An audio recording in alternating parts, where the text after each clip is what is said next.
Hey guys, welcome back to my to videos. तो इस video में दोस्तों डिस्कस करने वाले हैं यहाँ पर कुछ इंपॉर्टेंट कंपनीज़ का और उनसे रिलेटेड कुछ इंपॉर्टेंट अपडेट्स हैं जिसकी बात करेंगे इस वीडियो में। तो चलिए दोस्तों वीडियो की शुरुआत करते हैं। सबसे पहली कंपनी को डिस्कस करते हैं। पहली कंपनी का नाम है रिलायंस इंडस्ट्रीज़ लिमिटेड। बट इसको डिस्कस करने से पहले अगर आपने अभी तक चैनल को सब्सक्राइब नहीं किया है तो चैनल को सब्सक्राइब करके बेल आइकन को प्रेस कर लो ताकि आने वाली जितनी भी अपडेट्स हैं सभी अपडेट्स का नोटिफिकेशन आपको सबसे पहले मिल सके। तो चलिए दोस्तों वीडियो की शुरुआत करते हैं। तो देखो, आप सभी को पता होना चाहिए कि कल के दिन रिलायंस इंडस्ट्रीज जो है वो काफ़ी ज़्यादा फोकस में रहने वाली है। फोकस में रहेगी, सबसे बड़ा रीज़न है कंपनी के Q4 के अर्निंग्स कल के दिन रहने वाले हैं। और कल के दिन जो Q4 के अर्निंग्स की वजह से ये फोकस में रहेगी, इसमें ऐसा नहीं कि सिर्फ रिलायंस इंडस्ट्रीज़ के इन्वेस्टर्स का ही नज़र होगा, पूरे मार्केट का ही नज़र होगा। क्योंकि रिलायंस इंडस्ट्री इकलौती ऐसी कंपनी है जो कि पूरे बाजार को गिराने के लिए इनफ है या फिर पूरे बाजार को ऊपर ले जाने के लिए भी इनफ है। क्योंकि इंडिया की सबसे बड़ी कंपनी है, निफ्टी की बात करें, सेंसेक्स की बात करें, तो दोनों का काफ़ी अच्छा खासा वेटेज रिलायंस इंडस्ट्रीज़ में देखने को मिलता है। अगर रिलायंस इंडस्ट्री किसी दिन अच्छी खासी परसेंटेज से गिर जाए तो उसका असर पूरा मार्केट में आपको देखने को मिल जाता है। अब रिलायंस इंडस्ट्री कल के दिन जो अपनी Q4 के अर्निंग्स रिपोर्ट करेगी उसमें सबसे ज़्यादा जो फोकस वाला सेगमेंट रहेगा वो रहेगा जियो। क्योंकि इस बार उम्मीद है कि जियो के नंबर हमें काफ़ी शानदार देखने को मिलेंगे। और कंपनी का जो मेन सबसे कंट्रीब्यूटिंग सेगमेंट है O2C यानी कि ऑयल टू केमिकल सेगमेंट, जो कि 50% से भी ज़्यादा रेवेन्यू कंट्रीब्यूट करके देता है, उसमें इस बार भी ईयर ऑन ईयर बेसिस पर डबल डिजिट में प्रॉफिट की गिरावट की उम्मीद मार्केट करके चल रही है। और वही रिटेल सेगमेंट में ग्रोथ हमें देखने को मिल सकता है, जियो वाली सेगमेंट में ग्रोथ देखने को मिल सकता है, बट O2C सेगमेंट में फिर से हमें वीकनेस ही देखने को मिलने वाली है। तो अल्टीमेटली रेवेन्यू तो कंपनी ग्रो कर लेगी, बट प्रॉफिट इस बार भी हो सकता है कि हमें वैसे देखने को ना मिले जैसे इन्वेस्टर्स की इच्छा होती है। अब दोस्तों बात कर लेते हैं कि कंपनी का जो सबसे कंट्रीब्यूटिंग सेगमेंट रहेगा प्रॉफिट के मामले में वो जियो रहेगा। और जियो अगर रहेगा तो जियो के नंबर हमें कैसे देखने को मिल सकते हैं। सो दोस्तों, ARPU यानी कि एवरेज रेवेन्यू पर यूज़र इस बार Q4 में हमें ग्रो होता हुआ नजर आएगा रिलायंस जियो का। क्योंकि इसने रिसेंटली टैरिफ हाइक जो किया था उसकी वजह से पूरे आसार हैं कि रिलायंस इंडस्ट्रीज़ की जो जियो है वो अच्छे कंट्रीब्यूट कर सकती है प्रॉफिट्स के मामले में। और मार्केट ने यह भी उम्मीद किया है कि कंपनी का जो नेट प्रॉफिट है इस सब्सिडरी का यानी कि जियो का वो 25% तक ग्रो करता हुआ नजर आ सकता है ईयर ऑन ईयर बेसिस पे। और साथ में रेवेन्यू की बात करें तो वहाँ पर भी डबल डिजिट की रेवेन्यू ग्रोथ एक्सपेक्टेड है। अब एग्जैक्ट नंबर्स की बात कर लेते हैं कि क्या एग्जैक्ट नंबर्स हमें देखने को मिलेंगी। तो देखो, मेंशन किया गया है कि 19% की मिनिमम प्रॉफिट ग्रोथ हमें देखने को मिल सकती है और मैक्सिमम अगर देखने को मिलता है तो 25% का देखने को मिलता है। ठीक है, ये 4 ब्रोकरेज हाउस के एस्टिमेट लगाई गई है। और वही अगर हम बात करें इसके प्रॉफिट के रेंज क्या रहेंगे तो 6,300 करोड़ का प्रॉफिट आ सकता है मिनिमम, और मैक्सिमम आ सकता है 6,677 का। अगर 3,300 से कम आता है प्रॉफिट रिलायंस जियो का तो वो एक प्रॉब्लम वाली बात होगी, और 6,670 से ऊपर चला जाता है तो ये बहुत अच्छी बात होगी। और 6,300 से लेकर 6,677 के बीच में रहता है तो उसको भी एक अच्छा नंबर माना जाएगा। और उसके अलावा दोस्तों अगर रेवेन्यू की बात करें तो रेवेन्यू में भी डबल डिजिट की ग्रोथ एक्सपेक्टेड है। 15 से 17% के आसपास की ईयर ऑन ईयर बेसिस पे डी ग्रोथ हम बोल सकते हैं। क्योंकि यहाँ पर उम्मीद है कि 15 से 17% की आपको रेवेन्यू में फॉल देखने को मिल सकती है। 29,800 करोड़ से लेकर 33,836 करोड़ के आसपास का रेवेन्यू हमें देखने को मिल सकता है। बट ऊपर में मेंशन किया गया था कि double digit revenue growth expected है, और नीचे अगर देखोगे तो कुछ और सिनेरियोज हमें देखने को मिल रही है। और ये जो एस्टिमेट है वो किन की तरफ से आया है तो पहला नाम आपको देखने को मिलता है एक्सिस सिक्योरिटीज़ का, ICICI सिक्योरिटीज़ का, मॉर्गन स्टैनली का, नोमोरा का। ये 4 ने कंसीडर किया है कि कंपनी के प्रॉफिट तो ग्रो करेंगे, बट अगर हम बात करें रेवेन्यू की तो वहाँ पर हमें डबल डिजिट की ड्रॉप देखने को मिलेगी। और वही अगर हमने कल के दिन की बात जो की थी तो वहाँ पर हमने रेवेन्यू ग्रोथ में डबल डिजिट की ग्रोथ की बात सुनी थी, और अभी देखोगे तो यहाँ पर डबल डिजिट गिरावट की बात चल रही है। अब देखते हैं कि कल के दिन नंबर्स हमें कैसे देखने को मिलेंगे, बट अभी मार्केट की एक्सपेक्टेशंस क्या है वो मैंने आपको समझा दिया। सो अब दोस्तों वीडियो में आगे बढ़ने से पहले बात कर लेते हैं मेरे टेलीग्राम चैनल के बारे में, जिसको अगर आपने अभी तक ज्वाइन नहीं किया है तो उसका लिंक आपको डिस्क्रिप्शन में देखने को मिल जाएगा। लिंक के थ्रू जाकर चैनल को ज्वाइन कर लो। ज्वाइन करने का दोस्तों सबसे बड़ा बेनिफिट ये है कि हमारा चैनल टाइप किया है SEBI registered research analyst mister Kulneet Singh के साथ, जिसका रजिस्ट्रेशन नंबर आप यहाँ पर नोट कर सकते हैं। अब चैनल को ज्वाइन करते हैं तो इनकी जो काफ़ी सारी एक्टिविटीज़ हैं आपको इस चैनल पे देखने को मिलती हैं, जिसमें ये आपको चार्ट्स वगैरह शेयर करते हैं जिससे आपको आइडिया लगता है। और उसके अलावा दोस्तों काफ़ी सारी कॉल्स एंड अपडेट्स भी आपको यहाँ पर मिलता है बिल्कुल फ्री ऑफ कॉस्ट। तो इन सारी चीज़ों का बेनिफिट आप ले सकते हैं। अभी रिसेंटली काफ़ी सारी कंपनी का चार्ट्स वगैरह इन्होंने अपडेट किया था, जिसको आप चाहो तो चेकआउट कर सकते हो। और इसके अलावा काफ़ी सारी कंपनी का कॉल्स वगैरह भी इन्होंने दिया था, जिसको भी आप चाहो तो चेकआउट वगैरह कर सकते हो।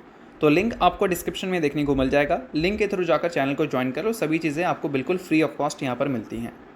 चलिए अब डिस्कस करते हैं अगली कंपनी को। सो दोस्तों, अगली कंपनी है आमी ऑर्गेनिक्स इंडस्ट्रीज लिमिटेड, जिसने रिसेंटली 1:2 के रेशियो में स्टॉक स्प्लिट का अनाउंसमेंट किया था, जिसका रिकॉर्ड डेट इसने सेट किया है 25 अप्रैल का, यानी कि कल के दिन ये कंपनी का एडजस्टमेंट आपको देखने को मिलेगा।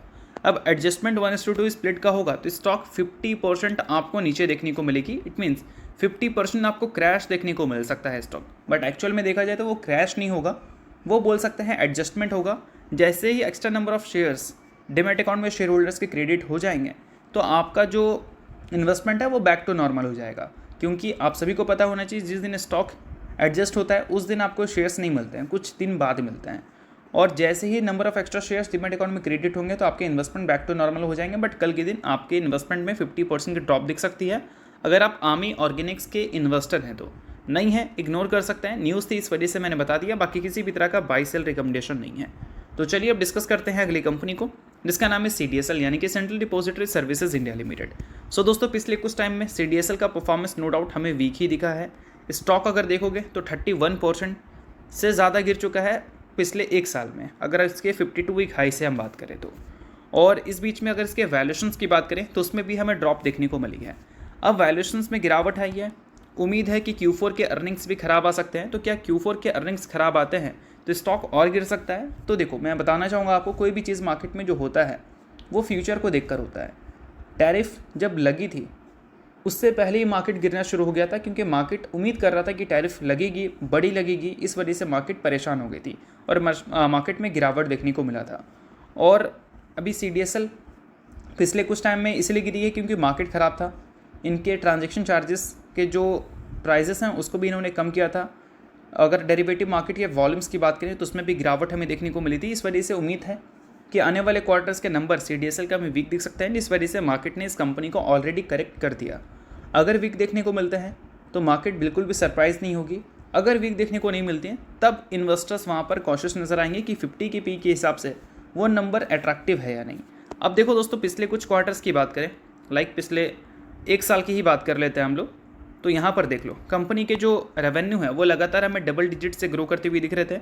कंपनी के रेवेन्यू में जो ग्रोथ थी उस हिसाब से कंपनी का वैल्यूएशन सही था, बट लास्ट क्वार्टर में जो रेवेन्यू में ड्रॉप देखने को मिली, पहले 50% से ऊपर की ग्रोथ और लास्ट क्वार्टर में लगभग 30% की ग्रोथ, तो वो इन्वेस्टर्स को लगा नहीं, इस वैल्यूएशन के हिसाब से ये नंबर सही नहीं है, तो मार्केट में आपको सेलिंग प्रेशर देखने को मिला CDSL में।